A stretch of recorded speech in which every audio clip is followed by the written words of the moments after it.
ನಮಸ್ಕಾರ ಎಲ್ಲರಿಗೂ. ಮಹಾಲಯ ಅಮಾವಾಸ್ಯೆ ಹಾಗೂ ನವರಾತ್ರಿಯ ಶುಭಾಶಯಗಳು.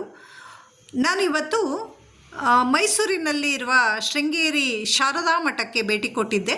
ಇಲ್ಲಿ ತಾಯಿ ಶಾರದಾಂಬೆಗೆ ಮಹಾಲಯ ಅಮಾವಾಸ್ಯೆಯ ಪ್ರಯುಕ್ತ ಬಾಣಂತಿ ಅಲಂಕಾರ ಮಾಡ್ತಾರೆ.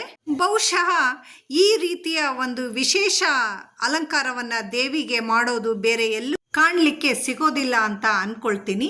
ದೇವಿಯ ಮೂರ್ತಿಗೆ ಹಚ್ಚಿದ ಅರಿಶಿಣ, ಹಾಗೆ ಬಾಣಂತಿಗೆ ಕೊಡುವಂತಹ ಕಷಾಯ, ಶುಂಠಿ ಬೆಲ್ಲವನ್ನು ನಮ್ಮೆಲ್ರಿಗೂ ಪ್ರಸಾದವಾಗಿ ಕೊಟ್ಟರು. ಈ ಅಲಂಕಾರ ನಾಳೆ ಮಧ್ಯಾಹ್ನದವರೆಗೆ ಹಾಗೆ ಇರುತ್ತೆ.